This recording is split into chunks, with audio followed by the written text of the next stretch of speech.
Hi, my name is Jake Godfrey, but you probably know that already. It's not exactly the best start I could give coming back to doing movie reviews. Though you may be asking why I'm doing movie reviews again on my YouTube channel all of a sudden, given I've stopped doing that a while ago. And only recently did I start talking about other movies instead of posting my original stuff on this channel with the top 10 list that came out way too late. And with 2025 already being halfway over, I have considered making like this huge video where I put all movies of 2025 I've seen so far together. It was gonna be 50 movies, which I did all see, but I did get to a point where I'm like, I want to do this comeback to doing movie reviews, feel more natural, and I realized having this big video with a thumbnail that was like 50 movies of 2025 ranked or something would have been way too much all at once, and I think it's just natural to get back into the swing of things by just talking about new movies coming out. And hey, with 2025 already half over, there are still so many new movies to go out and see, and I'm very excited to talk about, for better or worse. Because one movie I saw today was okay, and the other one was awful. We're going to talk about the awful one first, with The Old Guard 2, and afterwards we're going to talk about Heads of State. So, I guess we should begin. Now, let's talk about The Old Guard 2 on Netflix.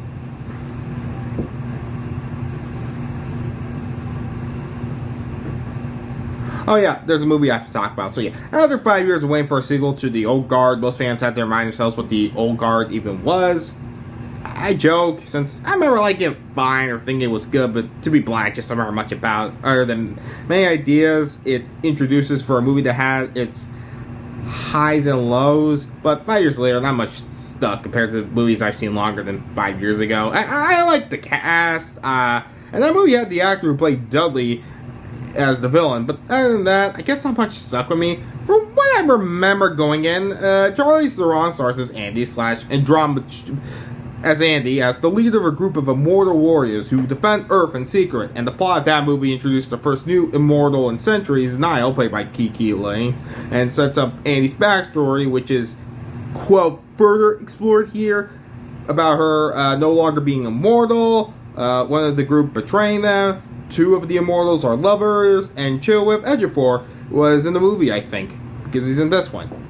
Yeah, that's about as much as I'll say going in, since that was the kind of movie I sort of watched just because I could.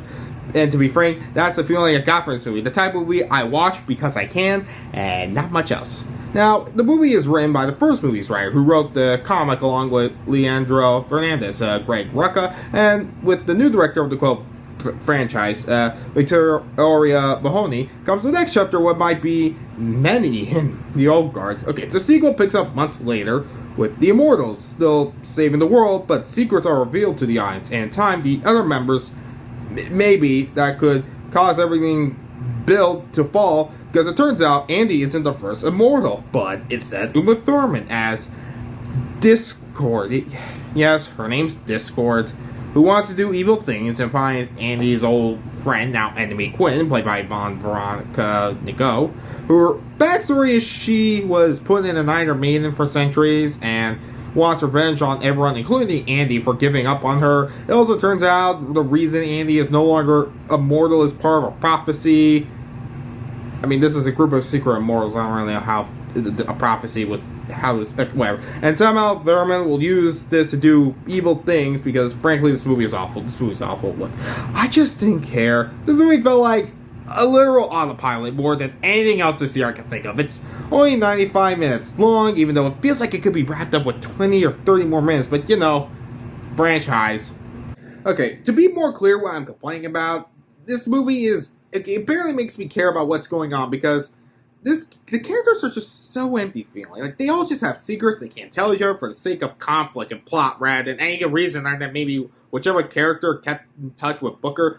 Booker was the one who betrayed them in the first movie, so they do this forced redemption arc that feels pointless because of stupid reasons. Like, I feel like what he could do being... Okay, this is spoiler territory. No, I'll just say, keeping him alive to do more good things rather than just die for stupid reasons. Okay, look. So Booker was the one who betrayed them in the first movie, so they do this forced redemption arc that feels pointless because of stupid reasons that I can't fully explain because of spoilers, but I don't recommend the movie, I'm just saying that now. Anyways, it turns out Niles is part of this prophecy where she is the last immortal who can kill immortals, and those she takes the immortality from can decide who becomes immortal instead. Because it's just set up and stuff for these ideas that goes nowhere. I do remember the movie having a lot of stuff for stuff they tried to pay off in here. It's just not done great. It's look, it ends up with this vague evil plot from Uma Thurman, who feels wasted with nothing interesting with her. Like, it would make way more sense, like, given all the interesting backstory with Quinn and how much she means to the main character of this story, the personal connection, like, her to be the main antagonist, given her backstory and connection to Andy, would make way more sense for her to be the main bad, because instead, she's just second pawn to a villain named Discord, which I looked up, and it does mean distrust or disagreement, but, you know, among a group. But, you know, just name her Discourse, because not the first thing that obviously just pops in your head is going to be, oh, the villain Uma Thurman played in the Old Guard 2, and not the website I use to talk to people and talk about things that are better to talk about than the last Guard 2. I mean, the Old Guard 2. My God. Look, at best, most of the actors are trying, and the crew clearly aren't making a lazy film. It's one of those things where it's not the worst thing ever. Like, it's something that's serviceable in the most bare minimum way, but that does not make this a mediocre movie by that margin. No, it's a bad movie. I think it's really bad. It's just not something insufferable or annoying to watch. It's just a bore. Like, okay, the action sucks. It's all quick cuts without any time to let it breathe or look real. The tone is off since it starts off with this long action sequence where everyone laughs and smiles, and then everyone just acts so gloomy and so serious in this movie where I don't really know the stakes, let alone really understand what Uma Thurman is doing for, oh no, I think she wants to blow up people. I'm not really sure what she was going to use, or how did they really stop her, or whatever. All these many confusing ideas they set up with just set up and set up of, there's this prophecy. There's betrayal among the group. There's people. I forgot. Henry Goldwyn. I mean, for God's sakes, I forgot Chiwetel Ejiofor in this movie. There's another famous actor in this movie who I'm pretty sure they just brought in for new exposition, and that's just it. What else is there to complain about? Look, I think that besides all the stupid stuff about keeping secrets hidden for the sake of being hidden and other things, like, the focus of this movie should be Andy and Quinn's relationship, given how deep and personal it was, and it should be given, you know, the fallout, but it feels so rushed and scripted. Like, without spoilers, the movie just doesn't even let it breathe and expects you to care more than it does based on the idea of it than the actual execution, because Charlize Theron is just flat in this movie. Like, once in a while, she acts more. Okay, look, there's a scene where, given the character I said earlier, she acts more upset about that guy than seeing Quinn again after so many centuries, still alive, and she's great in so many other things, but here it feels more like a paycheck role than anything. And let me just say, look, I'm sure you pay a lot of money to be in one of these movies. I will give more than my average amount of good acting I can do, and I'm not a great actor, but I will do it for a lot of money. What am I joking? Look. It feels more like, if anything I could play, it's just a nothing sequel that it's just gonna sequel bait for a third movie, because that's how it ends. Literally nothing's resolved. It expects you to care enough, like this was The Matrix 2, or The Empire Strikes Back. It's not. It's a sequel bait that's even worse than Rebel Moon Part 2. Anyways, yeah, The Old Guard 2 is bad, probably one of the worst movies of the year. I hope we can move on. I give The Old Guard 2 a 3 out of 10.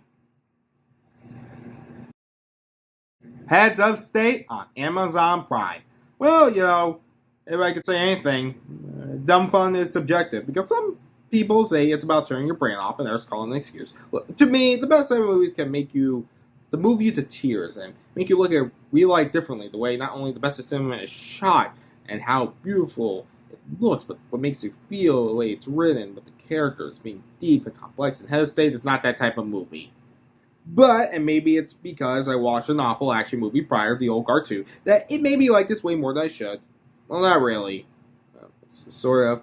Okay, let me explain. Because obviously, given the premise and how the world feels about anything political, I don't know if I would say now or always, but look, it can be easily seen what this movie might be preaching isn't exactly welcome, for lack of a better word. To me, it is what it ain't afraid to be. That being dumb fun. Sure, it's an okay movie, but I'd rather be watching a fun movie that I don't regret spending my time watching than a bad and worse movie, wasting the last 2 hours for myself. Okay, the Old Guard 2 is still bad. Look, granted, this is the type of movie you have enough suspension of disbelief for it to go along for a ride, because you might like it, but if not, it's going to be what it is. An action movie straight to streaming, that will most likely be not a conversation for long. But if the movie ends up putting a smile on my face, maybe it's doing something right. Or I need to be meaner. Okay, look, it is your setup for a buddy action movie where they don't get along, but this time it's the President of the United States and the Prime Minister of the UK. And also, I'll be frank, it is the type of movie where the actors aren't bad, but I'd be lying if I bought them as the characters more than just saying it's just the actors being the names you see. What I'm getting at is, yes, the premise is John Cena is the fictional former actor, movie star turned President of the United States. John Cena. What's that scene in Back to the Future? Something Reagan. And Idris Elba is the UK Prime Minister, who takes his job, more seriously and can't stand that goofy and naive optimism Cena brings, as both want what's best for the world, but see the other doing it in the wrong way. However, this odd couple will have to team up on this globe-trotting escapade where known enemies and surprise villains want to take them out as the world thinks they're dead, and they remain incognito, not only just trying to survive, but figure out who's behind it all and save the world. Did you get all that? Good, because I don't want to repeat myself. Okay, yeah, it's totally a movie where if you just nod your head and go along with it, you'll enjoy it, but it's easy to see why people wouldn't, since better action movies with this odd couple setup exists. Well, like, not the president of the UK Prime Minister, well, maybe. But Cena and Elba, like Suicide Squad, work and elevate the material they're in. Okay, I'm not saying that Suicide Squad is something they elevated. I mean, they were great in it, but I'm just saying they elevate this material. They have the same chemistry and work well off each other. But yeah, I mean, something like Idris Elba, I mean, man, you're giving it your all for a movie with this premise. Sure, me buying Cena as a president never really came, but I get what it's going for, and I would be lying if I also didn't feel like the optimism just wanted to do the right thing. The low moments of people doing the right thing for the sake of it didn't feel nice. Like, there's a scene where I'm like, yeah, people, it's nice that people act like this. So what works is, yeah, the action is actually way more fun. And sure, it's not John Wick or anything, but it's straight up streaming. PG-13 goes. It has fun action sequences, like the two fighting people they were trying to steal their car from. Jack Wade has a small moment in his film and goes 100% against type and pulls it off. Priyanka Chopra Jonas, as Noel Bassett, just kicks ass in every scene. And yes, I did pronounce it correctly. And it is believable these two grow more capable as fighters, as well as their arcs and seeing the best in each other. As, yeah, I think it works in the sense of, it's not deep or anything, but it works for more than just getting from point A to point B. It's actually being entertaining, and, it's something where you at least find it interesting, given both the actors' commitment to the performance and also, just the thoughts and ideas, without just being the thoughts of itself. And, I really like the bad guy's motivation. It is pretty one note, though. Like, yeah, I wish there could be more turmoil, since when it's revealed why the bad guy is doing what he's doing, it can be more expanded upon, but it doesn't get resolved, and by the end, he does feel like a really generic villain, compared to what could have been more deep. And, yeah, it's kind of predictable who the twist villain is going to be, because who's the bigger name. Though, for a while, it wasn't obvious, and all the actors don't sleepwalk their performances. I mean, yeah, I don't think anyone does. I mean, okay, I will say it does have beyond obvious fake out devs, but it's also an action comedy, and how the characters survive them did give me the biggest laughs, because that's how the movie works, knowing the right tone when to be serious, but also to be fun. Sure, some jokes are kind of cringy, like at the beginning. It's one of those things where if you really have the right suspension of disbelief, it's going to take you a while even then to be like, yes, John Cena, you're playing this character who's a former actor turned president. I mean, it could happen. How do I put this? It's not deep, but it never feels like time is being wasted, which, okay, that sounds like an oxymoron. Or just stupid. Look, it's never being wasted for, like, a joke or anything. It's not one of those things where maybe then other than one or two times, it never stops in its track for a joke. It does have a good flow to it without feeling like it's boring or feeling it neglects its audience time or attention. It's not the funniest action movie. It's not the best action movie. It's okay in every sense of the word. Like, I don't know if I would say it's mediocre because that would be lying if I said I didn't actually enjoy it. Like, okay, it's okay, and there might be better movies that are better than this movie that achieves being exceptionally okay in every category. Like, it's other than the cast and some action sequences. I mean, this is a standard action movie, like the bare minimum you have to meet. But I mean, am I complaining that this movie isn't bad? Like, it's not better, but do I prefer it to be bad? No. Look, there might be better movies to watch, but if you read the premise and assume ahead of time, if it's your type of dumb fun, waste of time, it'll either be dumb fun or a waste of time. And for me, that time was dumb fun with a smile on my face.